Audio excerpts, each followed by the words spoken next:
다포 건물 한번 살펴보도록 하겠습니다.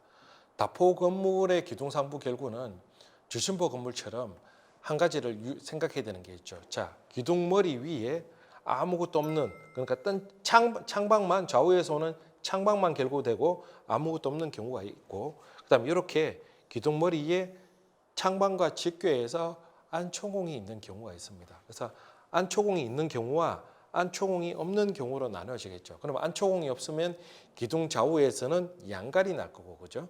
그다음에 안초공이 있으면 다시 거기에 십자로 이렇게 사계가 터지는 이런 결구 방식들을 보여주겠죠. 그래서 자, 그러면 얘는 창방 자체가 이미 폭이 넓어져 있으니까 창방이 그대로 기둥과는 결구되지 못하겠죠. 건물처럼. 그래서 폭을 좁혀서 기둥과 장부 맞춤하고, 다만 자, 이 창방 위에는 뭐가 있어요?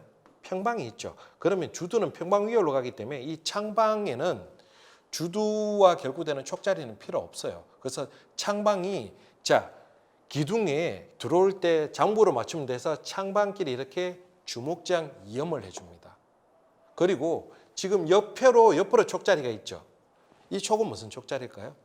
평방과 결구되는 촉자리입니다. 상하 평방부 간 사이에 좌우에 한 개씩 이렇게 평방과 촉으로 이렇게 결구를 해주더라. 그 평방촉 이염자리가 되는 거죠, 그죠?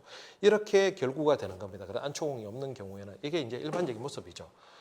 근데 이제 자, 저렇게 일반적인 모습 외에도 창방끼리 이염의 모습들 보니까 중요한 사례에서 통도사 대웅전이라든가 서남사 대웅전, 율곡사 대웅전 또는 하동 상계사 대웅전에서 특이한 결구의 모습들이 보여지더라는 겁니다. 이런 특수한 결구 방식. 그래서 일반적인 결구 방식을 알고 있어야 이런 결구 방식은 창방에서 일반적으로 보여지지 않는 방식인데, 이런 결구 방식은 창방에서 일반적인 보여지지 않는 방식인데, 그래서 현장에서 보수하러 들어갔을 때 이렇게 일반적인 범위를 벗어난 특수한 결구 방식이 나왔을 때는 그런 부분들을 반드시 중요하게 기록해놔야 되는 거죠, 그죠? 자, 그래서 자, 통서사 대웅전 같은 경우는 좌우의 창방을 반턱을 내서 이렇게 서로 맞대놓고 산지로 이렇게 보강을 해놨어요. 그래서 지금 통소사 대웅전 경우에는 자, 엇된 산지염, 그죠? 엇된 산지염, 창방길이니까 길이 방향이니까, 그죠? 그다음 서남사 대웅전은 가운데 촉을 꽂아놨어요. 엇된 촉이염. 근데 이런 결구 방식을 지금 일부 또 다른 부에서는 엇거리 산지염이다 이렇게 해놓은 경우도 있습니다. 얘는 산지라기보다는 촉으로 봐주는 게 맞을 것 같은데, 또 일부 연구 단행본에는 엇된 산지염이라고 되어 있고, 그죠? 그 다음에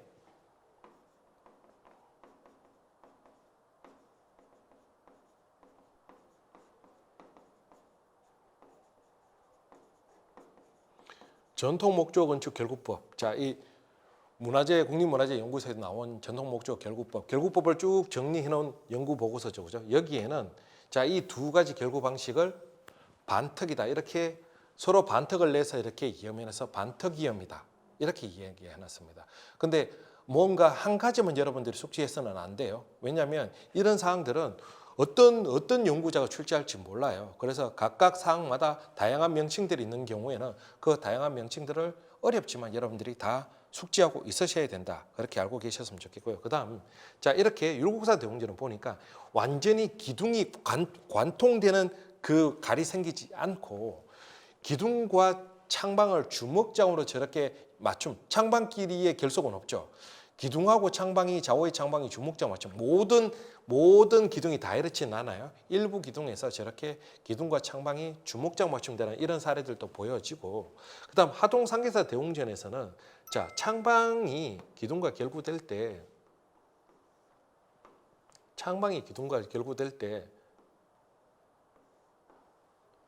그 하부는 이렇게 수평으로 이렇게 만나게 되죠, 그죠? 수평지게 보통 이렇게 되는데, 하동 상계사 대웅전 같은 경우에는 그 하부 부분이 어떻게 이렇게 약간 경사지게 이렇게 치목되어 있더라는 겁니다. 경사지게. 그래서 창방 하부가 약간 이런 모습이 나타나겠죠, 그죠? 그래서 이런 결구 방식이 물론 약간 이렇게 경사지게 되어 있으면 창방끼리에 이염을 하고 빠지는데 조금 뭐 이렇게 결속의 강도도 이렇게 확보할 수 있겠지만, 또 하나의 또 하나의 특징은 자, 이 치목할 때 어떤 도구로 치목하냐는 겁니다. 자기로 침묵할 때 이쪽에서 이렇게 깎아내고 또 이쪽에서 깎아내다 보니까 수평을 잡는 것보다 약간 경사지게 깎아내는 게 좀 용이하겠죠, 그죠? 그래서 아마 자기 침묵의 흔적이 아닌가 이렇게도 추정을 합니다. 이런 사항들. 그래서 이렇게 개별적인 사항들은 여러분들이 별도로 좀 숙지해 놓으시는 게 필요하겠죠, 그죠?